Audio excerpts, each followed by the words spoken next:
So our next speaker, I mentioned at the beginning of the day that Montana and Karen and I don't do much. Tom does all the work. What we do is we actually do look at all the talks. And I was very excited to see this one because I was one of the first people to criticize so-called open core. So I'm glad you're going to take that over for me and start criticizing it. So please, maybe take it away and criticize open core. Thank you. I usually don't give non-technical talks. It's really hard. But this one, this topic, it bothers me when it's now a trend in the Silicon Valley, San Francisco Bay Area, for the startups to be open source, and from the investors to even the open source evangelists advise you to go open core, and it's now the trend, and it really bothers me. When I started Cluster, my previous startup, it was not because I wanted to do a startup. Ever since I read the book, Hackers, Heroes of Computer Revolution, I don't know if anyone here read about that book. Yeah, right, Steve Levy. It's an amazing book, and when I read that book, I realized I was not alone, and it's a way of life. Hacking is a way of life, and it's not just about writing software. Whether you're making some pottery, some art, anything, it's just a way of life, how you are. And I saw there were people, others like me, and then the last chapter of the book spoke about Richard Stallman starting the GNU project. I had no idea. I hardly had access to the internet back then, and I found out later what we call Linux was the GNU project. Right? It was back in 1995, and I was, until then I didn't have a Linux distribution. I didn't have access to internet. I was basically reverse engineering network, IPX, SPX protocols, and then wrote my own stack. I was just hacking my own stuff. And ever since I read that, I basically dropped VI, switched to Emacs, and it was, for me, it was like almost religious. Right?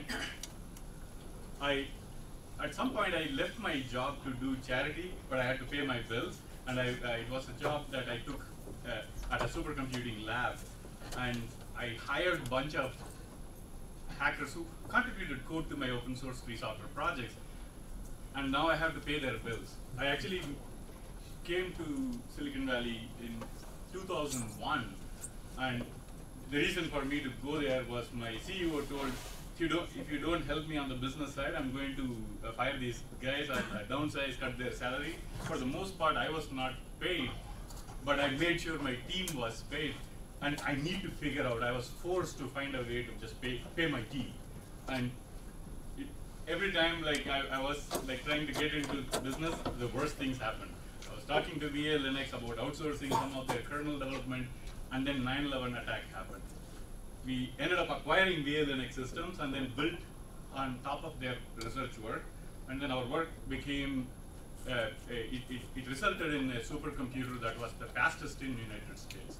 I have to give credit to the Silicon Valley. A year before, I didn't have money to buy a laptop, but they gave me opportunity to build their fastest supercomputer.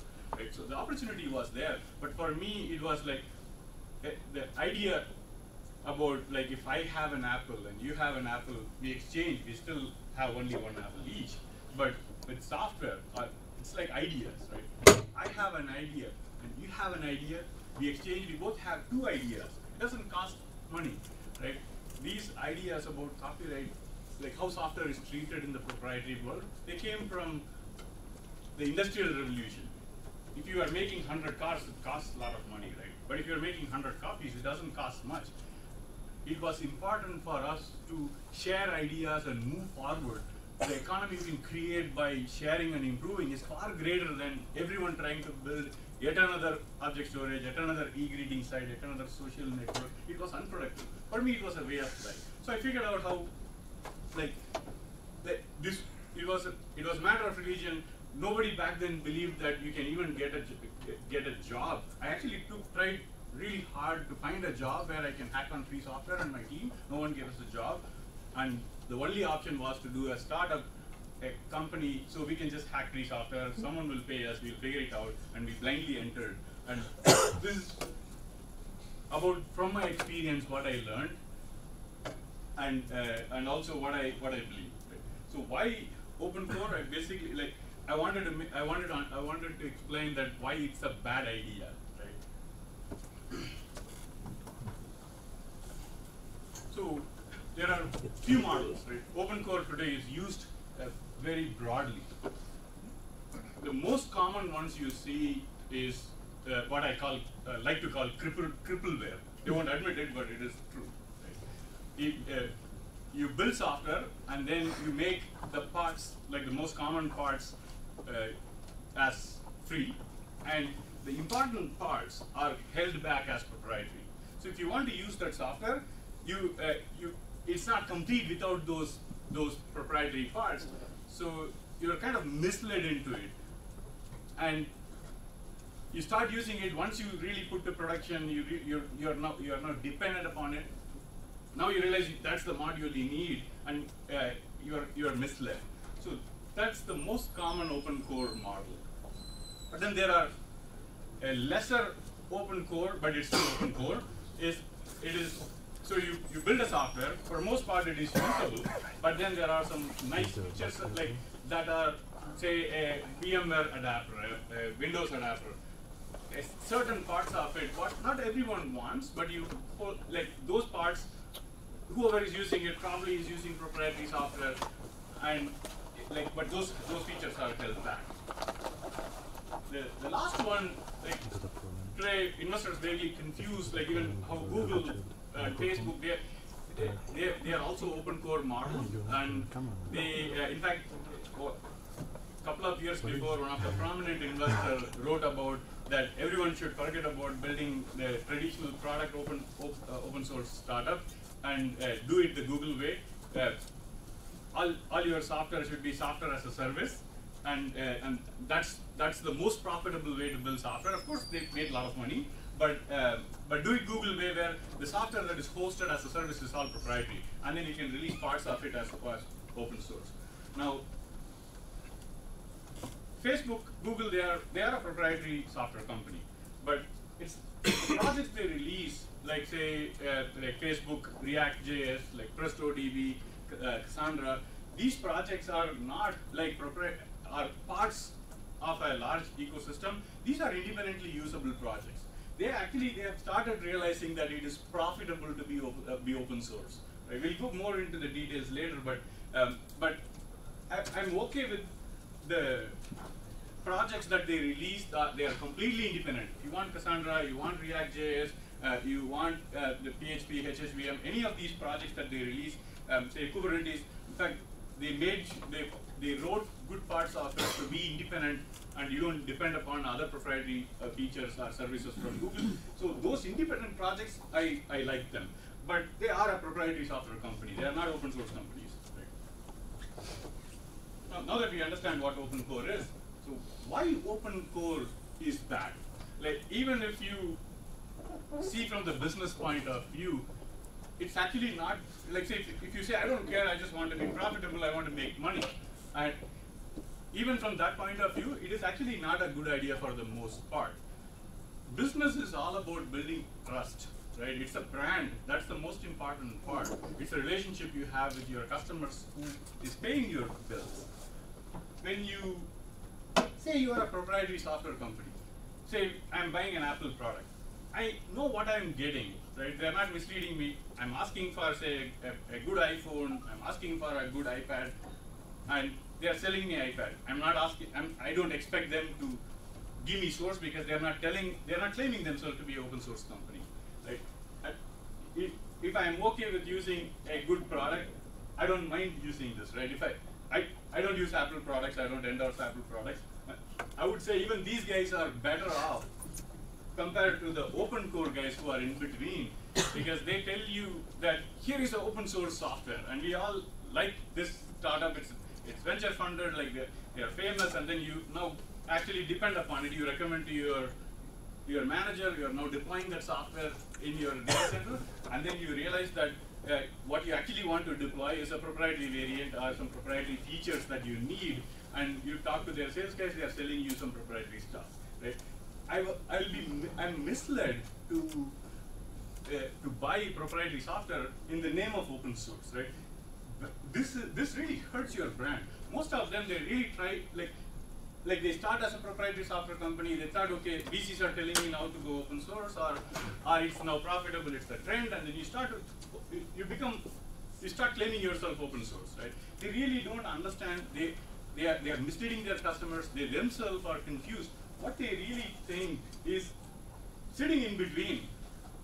The proprietary model, it costs you only one time to make the software. Of course, it costs you a good amount of money. Today we are fortunate, it doesn't cost you a lot of money to build a good product. With so much of free software available, the infrastructure is cheap, the cost of building software has come down. But still, in the proprietary model, once you built it, you make 1 million copies, sold to 1 million customers, each of them paid $1, you got $1 million, right? Each of them paid $100, that's a lot of money. They want that advantage, right? But then they also want the advantage of free software and open source, because it gives them credibility, it builds a vibrant brand. A lot of people are in love with your brand. They think that they want both. And by going open core, the idea is that you can get best of both the worlds. But in reality, it's like a hybrid bike, right? Everyone who tries to get into biking thinks that, it's nice, it's a hybrid bike, is a road bike and a mountain bike at the same time. I don't have to choose much. I'm going to go the hybrid bike route. Experienced bikers will tell you that is actually the worst of both the worlds, right? It's exactly how open core is. You mislead yourself as well as your community. Don't go this route. And I'll tell you then how else do you do it? How do you really build software and commercialize it? So the rest of the talk will focus on that. In fact, if I try to finish fast, we can focus on questions, Q&A, right? The first part is be honest. Right? I don't know if any of you watch Star Trek. Right? Okay.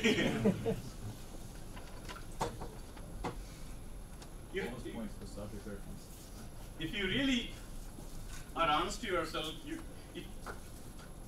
you have to know what you want. If you are confused or if you cheat yourself, you will never work towards it. You will never find the answers to it.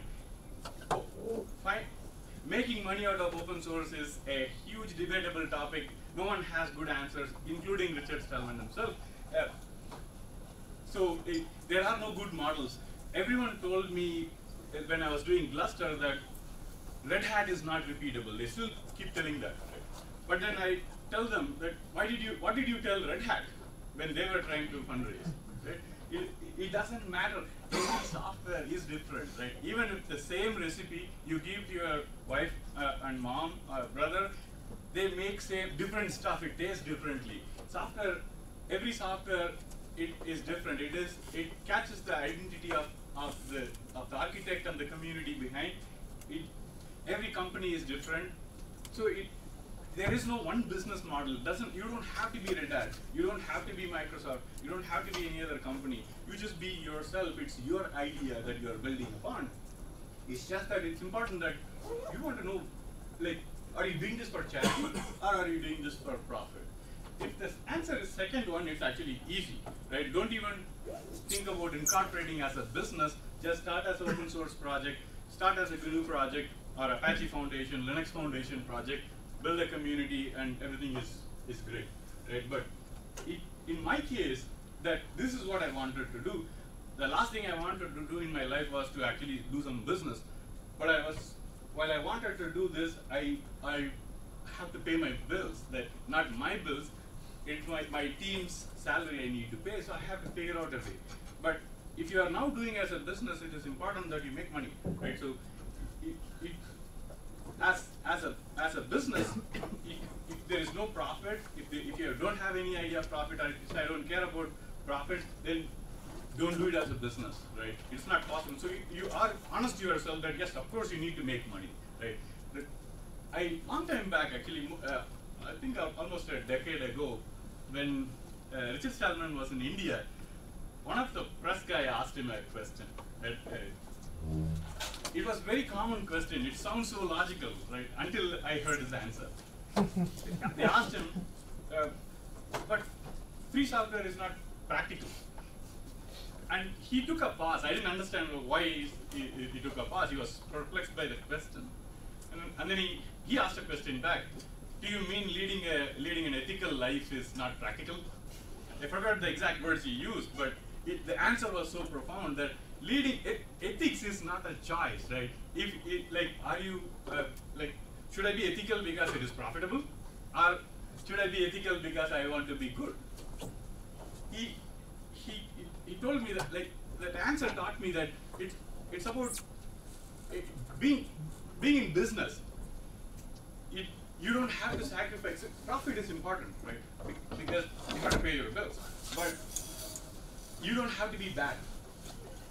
It is being in the name of capitalism, people tell that, hey, it's about profit. You can actually take advantage of everything. End of the day, if it is not profitable, you don't understand business. They all the time told me, you're just a hacker. You don't understand business side. So let me tell you how you do the business. All the time they told me, and most of the time it was like fighting with investors, fighting with my own sales team, why they should make the code I am writing as proprietary software, because they told me I don't understand business, right?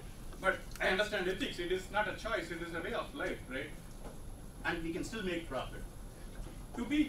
So I don't know if you understand.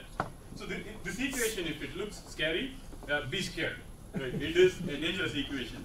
The author of this equation, George Price, he wrote this equation for evolutionary biology. It explains the gene sequence, how it evolves, mutates and evolves as the species, as the living organism evolves. And it led to a paradox. So what this says is being altruistic is actually profitable. And all his life, for the later part, he went in search of what altruism means, and then you try to read Bible, and then you do want to see the other side, right? And then he started questioning himself that maybe my equation is wrong. He tried to prove or disprove his own equation. He gave away all his wealth. He got all the homeless people into his apartment. He paid. He gave them whatever he had. He gave them. He died alone, homeless, and he committed suicide. He was depressed. He couldn't understand the equation, right? But the thing is, if you see even mathematically, is it profitable to be good, or you just you are good really because you want to be good? There is no answer. It is actually it leads to a paradox, right? But it is okay. Right? We don't have to be confused about the equation. It is reality, right? Nature of reality. But when you build a business, you can answer this question. It's about you, what you want to be, right? We don't really care what the mathematics tells. You can tell, I want to be good, I want to be evil, right? When I say I don't want to be evil, I'm not saying I want to be good, right? I think it is good to be good, right? I felt that every day I'm just happy. If I fail, I would rather fail being good. Like when I watch Star Trek, it feels like it's my Bible. Right? It's a way of life. Right? When you see the Ferengis as like capitalists, and then you see the Starfleet principles. Like I feel like it's good to be nice. It is you attract good people. Right? Corporations are actually made of people, and they behave like people. That is true. I took that quote from some blog title. I don't know who wrote it, but it is very true. Right? When you are good, you set a good culture, right? You attract good people, and it is nice to work with good people. Like when you are evil or lesser evil, then everyone is all the time defending their position. It's a race, and it's very unhealthy to build an organization like that, and it's sick to work there, right? And there is a huge class system. Instead, if you are nice, you attract good people, you attract great people, and you set a great culture. And that reflects on your software. It reflects on your brand. When people talk to you, when they talk to your team, they feel that this is what they want to be. Right?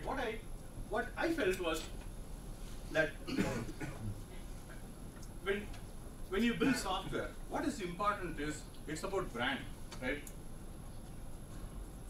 I have a slide. I think maybe I'll go into what it means to be good. Like we'll talk about that a little later. So to quickly go through the license part, I'm not going to explain about the licenses and what their differences are, but it is important to see this gradient, right? What I've seen works in the commercial space is, say, if you came across an idea, right? It's quite revolutionary. You are way ahead of the game. You came up with something. Say you built a artificially intelligent engine that can do NLP of any language, natural language processing. Anyone talking to that engine, you cannot really differentiate that it's just a machine. It's giving you answers to a whole bunch of questions, right? And it's evolving. You built an engine like that. Now, when you build something so much better, you are 10 times, 100 times ahead of your market. Actually, even a proprietary software model works. If you released it as proprietary software, it just works. And there are people who would pay you, or probably you get acquired, or you build a great company.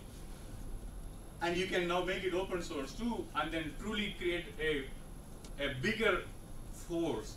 When you build something like that and you make it free software open source, between seeing proprietary and seeing it as open source or free software, when you see it as proprietary, you kind of cut the golden egg-laying goose, right? Instead, if you made it open, right, everyone can see it and improve upon it. The real value of building an engine like that and see the implications that it can have, what more greater things can be built on top of it. We have seen this all the time when we invented electricity, to even just wheels, to everything. When it was shared, how much we all became better. It is nice. It's nice to do that, but overall, if you have something so great, it makes even a proprietary software makes sense. But for the most part, in the open source free software world, you will see that you are actually not really innovating so much. It is usually you are catching up with something. You are disrupting the game, right? There is already a proprietary software alternative, and you are trying to build an open source free software alternative. In this gradient, what I've seen is actually if you look at AGPL, in this track, it's the most restrictive one. It strongly defends freedom.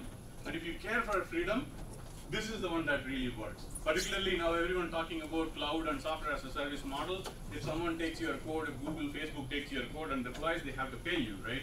So this model really works. It defends freedom. And defending freedom is very important compared to MIT, BSD licenses. Yeah? There, you are giving away the freedom to defend the freedom. If you have a software that is really so much better, you are the best, even comparing the proprietary alternative. Actually, go for AGPL. It works very well. But if you are competing against an open source, a proprietary one, or an open core one, right? Even stronger reason. Adoption is actually important. I've seen that in the last few years, actually GPL adoption has been going down in the commercial space, and they've been adopting Apache license. Even when, say, from my experience, Gluster was originally, we thought we'll do AGPL, and then we shifted to GPL v3, until today it's GPL v3 and dual license, I think LGPL. And we thought that we should do Apache license, even though I'm a big fan of GPL. In the end, Apache license is also a free software, but what this gives you is adoption. And if you got more adoption, more people using your software, taking into production, you actually get more business, so you get to pay your bills. And I thought I'll do Apache license. In fact, it was my investors who thought that was a bad idea and I should stick to GPL. And it was our board who shot it down first time. And they thought that with Apache license, our competition can take our source code, make proprietary enhancements, and not give it back, and they will compete with me. It was not that so much they cared about that, defending freedom, but they thought that this would weaken our competitive advantage. GPL gave us that advantage in business, right? But the reality is, if you got more adoption, actually it helps you with the business. If more adoption means better branding, because in the end, what matters is that brand. Software is easy. Building a brand that is recognized and loved across the world is the hardest part of business. Right? More adoption is great. So these also there are other reasons I found that, like when I talk to the users, they say that most of your users are building proprietary software, right? But when they are building proprietary software, when they check with the legal team, they usually have a policy, like stringent policy towards GPL, and they're more relaxed towards less permissive, like simple permissive licenses and Apache licenses. So they easily bring open source projects that are under Apache licenses and MID licenses. So if you simply count number of users who are actually doing open source free software, that will be a tiny fraction. So if you want adoption, like this one really works. LGPL, even LGPL, they has strict, stringent requirements in the proprietary world, because even though LGPL they can link against it, they have to distribute the LGPL code under as if it's GPL code, right? And still again they raise their eyebrows. So, but these are free software licenses too. They are okay. If you are playing a disruptive game, there is so much competition, and they all have, they are so much ahead of you, and you are just starting, and you want adoption, this is okay. But if you have built something really great, GPL, it not only defends the freedom, it actually gives you an advantage on the business side. And even Red Hat, like just to complete the story, second time, right, when at Red Hat, even our CTO approved, it's back, little old story, our CTO approved that I understand that you want to grow your community, even the proprietary software users, you want them to use our free software, and that is great, so he approved. But I couldn't actually implement it, because it was the engineering team, the Red Hat guys, they felt so strongly about GPL because they cared for freedom. And while they're in business, they really cared for freedom. And they shut it down. And I actually felt great about that experience, that I work for a company who puts ethics first over profit. And till today, it is still a GPL-based license. And in fact, Red Hat did a lot of good things, like till the day we got acquired, every day I'm fighting with our sales team why it has to be 100% free software, and even there were community like contributor agreement that they have to assign copyright to us, but with the promise that they can continue to all the code will always be free software. After Red Hat acquired Gluster, they said that we don't even need that, just focus on building the community. We got rid of the community contributor agreement. And thank you for letting us. It was a bold move, right? Usually for a startup. Rick Wheeler deserves some credit too, but I didn't want to make the first move there, but I guess we both take some credit. Yes.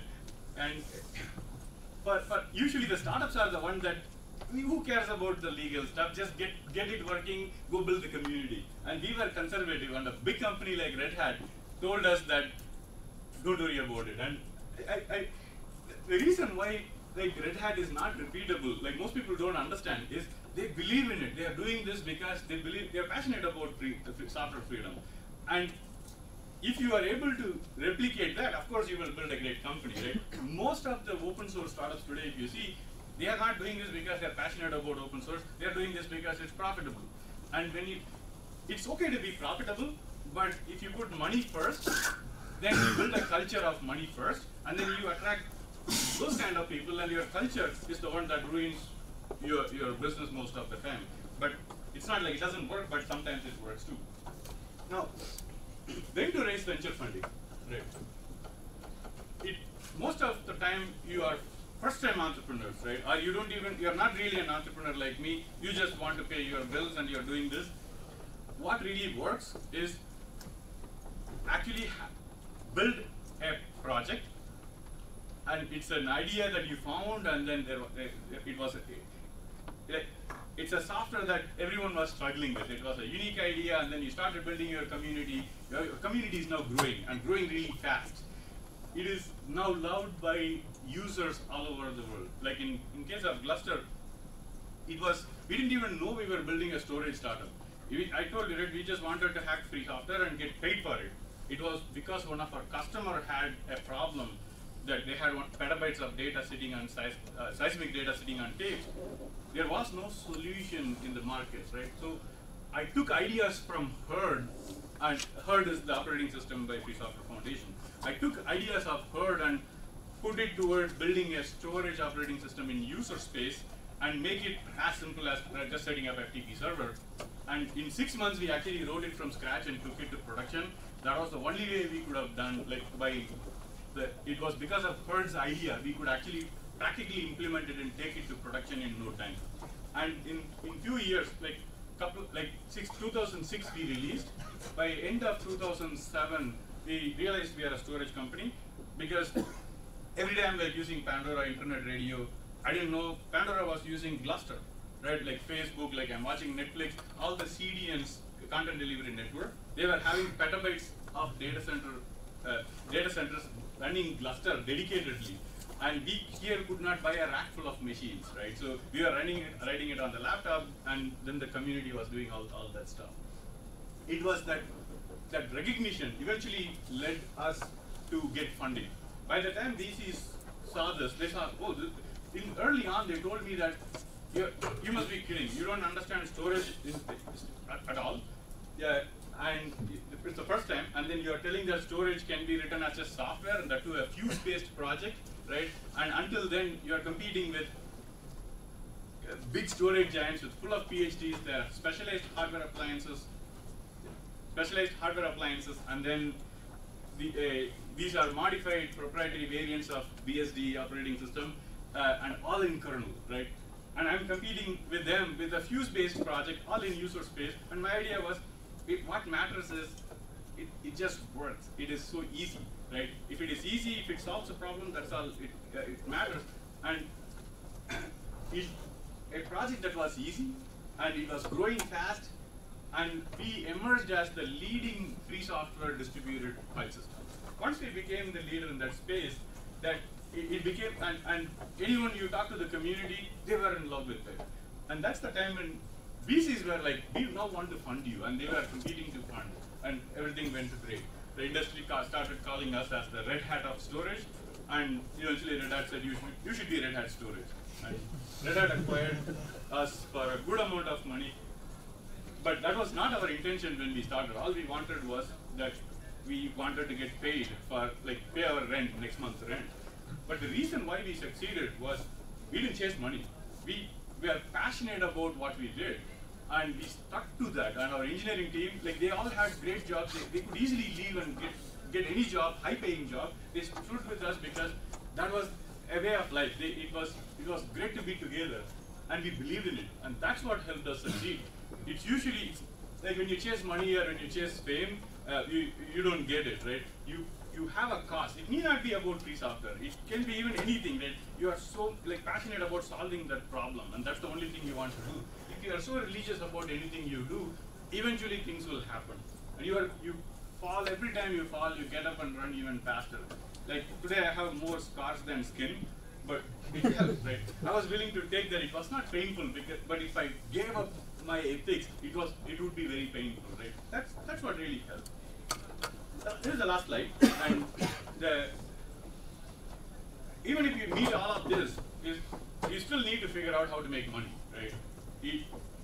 One thing I've seen in the enterprise space, basically the infrastructure space or the enterprise space, or you call it system software, what really works is if your software goes to production and it's a critical part of the infrastructure stack, they're actually willing to pay you. Right? They find you and they pay you. Say in Gluster for example, Pandora, I did not even know they were using Gluster. But when they were filing for IPO, now they cannot tell Wall Street that if something went wrong, we just downloaded some stuff from internet developed by a bunch of hackers, right? They would lose their job. And they found us and they paid us. That is how every time, say, Dana-Farber Cancer Research Institute, Partners Healthcare, Deutsche Bank, we had no idea who all were using. Usually they found us, and we are now, entering a model where you can even build a company actually without sales team, where you have the architects and engineers and someone responsible like account managers. You can actually get rid of even the sales team, where engineers can evangelize and focus on growth and adoption, and they will eventually come and pay you. But it works well in the enterprise infrastructure space. But in general, basically, try to like the open source free software business model does not work always. Say, but there are models that even donation based. Like, see, I was so surprised when I saw that these are projects that are on Android and they only work for rooted phones, and they have the app is free, and then they have one more app that does nothing other than it says it's a donation, right? And it's like $5 donation. You won't believe these guys cannot make that kind of money on any job they have, right? And I was surprised that many rooted users are there. Actually, there are, right? And at that scale, if you look at even $5 per app, $2 per app, it can pay you way more than any job can pay you, right? But whatever you do, if you are in the business, you do need to know why customers will pay you. I think the important part really is you focus on building a brand of trust and love and be the leading in your category. Once you do that, once you are the leader in any space, you get special superpowers, right? It's built on trust. And they will come to you. Customers are, software shelf life is really small. They're not paying you for the software itself. Your software, don't hold it like a property. You're all the time building upon it and improving, solving people's problem. When you solve customers' problem and they believe you and you are, it's like a relationship, right? It's because of that reason they pay you. Focus less about like software, holding them hostage and giving them license keys, otherwise their infrastructure will come to halt. Those days are over. Today it is about building a brand, and that's the hardest part. In fact, being free software and open source actually helps you. Very few users care about some advertisement on TV or some Stack Overflow channels, right? What they care is some random guy, they had no idea who he is, wrote a blog about it or tweeted about it, and they trust that more, right? And in the open source free software community, like our users, they even printed T-shirts, they went to trade shows and spoke about it. That's the kind of trust. You cannot pay these guys to do it, right? That helps you build a great brand, and that brand is the one that makes someone pay you, right? Just focus on building a great brand built upon trust and love. That's basically the last slide.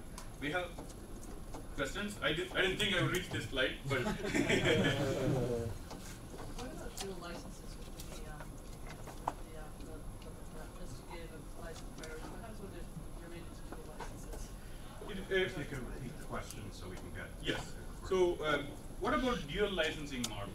It was actually, I believe it was Richard Stallman came up with that idea for Trolltech for Qt software, right? But I practically did not find it, like it didn't work for me. But there are cases where, say if your software is built to be part of a larger ecosystem, then most of your users are proprietary software vendors, right? And they would use your software to, and they would pay for it. But then the problem usually I faced with it was it's a chicken and egg problem. First you want adoption, right? Only then they would use it. But if it is say a restrictive license like GPL or GPL or AGPL, that's when the dual licensing works. Dual licensing does not work for Apache, MIT, less permissive or public domain. It works for GPL. But then with GPL, initially your adoption is slow. So if you really have a software that has an advantage, edge over your competition, a dual licensing model actually works. In my case, I focused on growth because the harder part is that getting a leading brand. But it does work. If you can get adoption, and yes, if you can get adoption and you have an advantage, go for dual licensing. It does work. What would you say are the top things that you did right at Cluster to build trust and love among your user base? I think the most important thing is, there's only one thing I would say, that basically everything else is a result of that. We built culture. It was a great culture, right? And it was inside everyone, we were together because it was an ideology, it was a religion for us. And switching, if we fail, we basically took a proprietary software job. It's like we have to change our religion, right? It's our faith. So that's why we fought all the way through, and that reflected in everything we did. Yes. I have two questions really. The first one is a follow-up to the dual licensing. How exactly is dual licensing better than an open core model?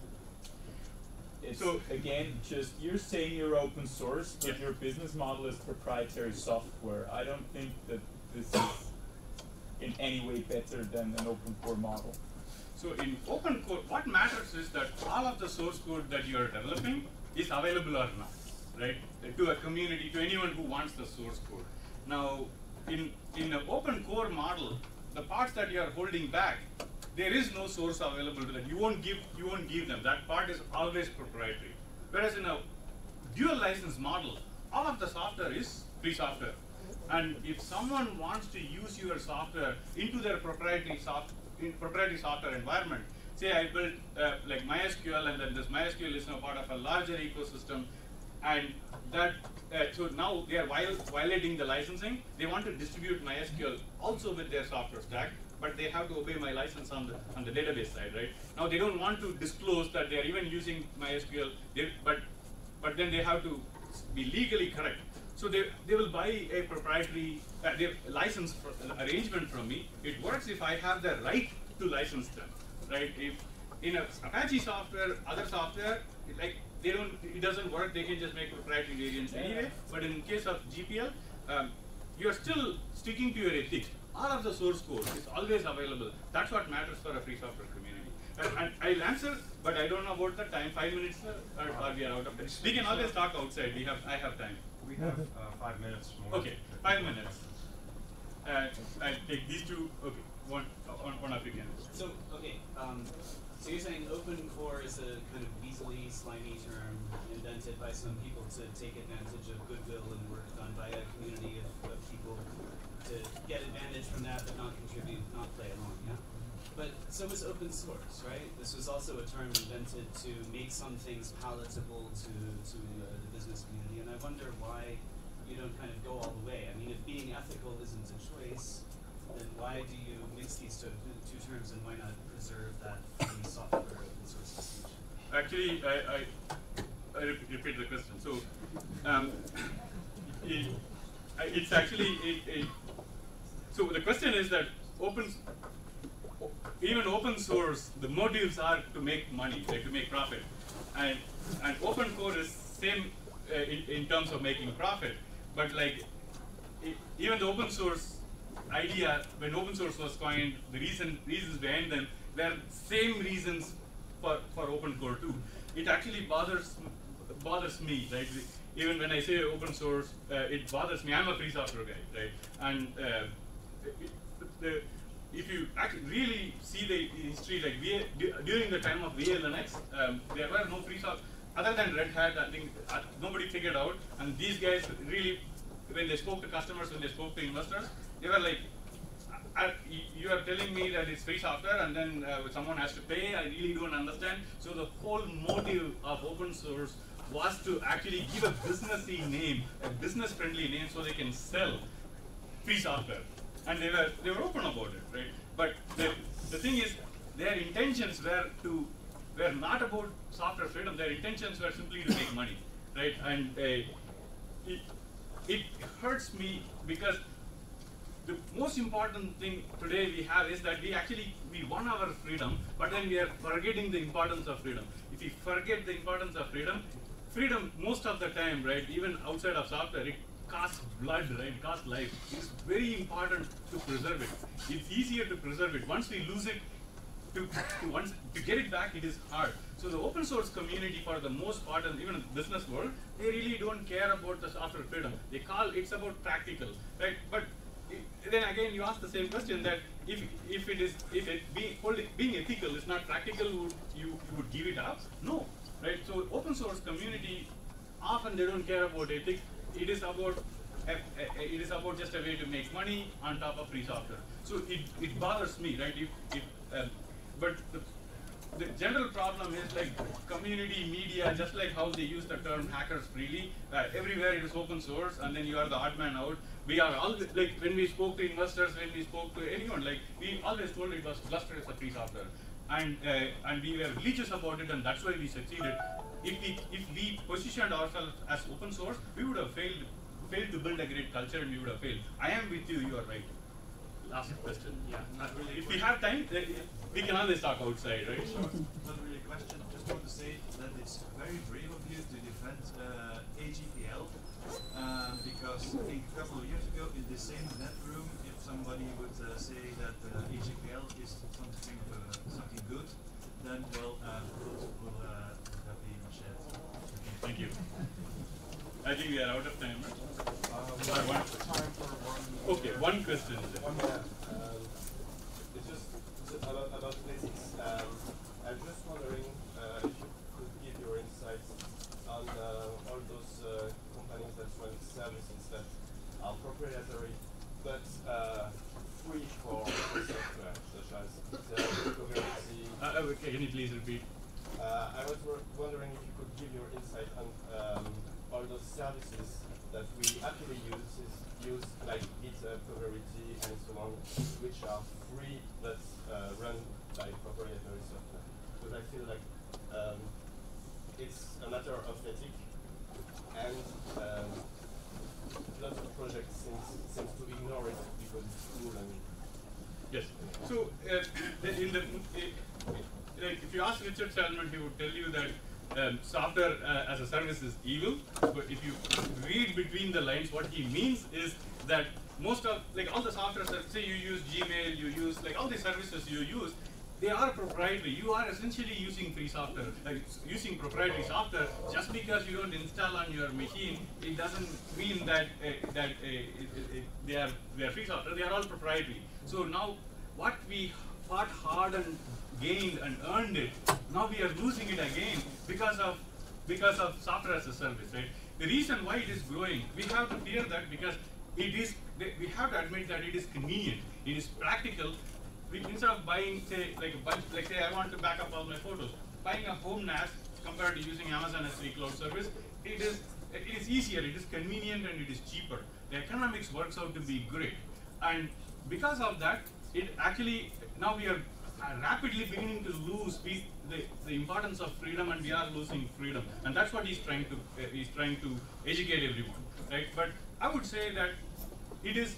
The service model is great. Software as a service, there is better economics. Everyone is sharing, so it is great. But then I think we should work towards replacing all the proprietary software as a service model with the open source one. And then you can go, if you are the startup, say you built a better GitHub and you are the startup behind it, you go build it as a service. And if you are the leading brand, they will pay for the service. So it's a nice revenue source, but we all should be working towards replacing all these proprietary services. I think we are out of time, but did I answer your question?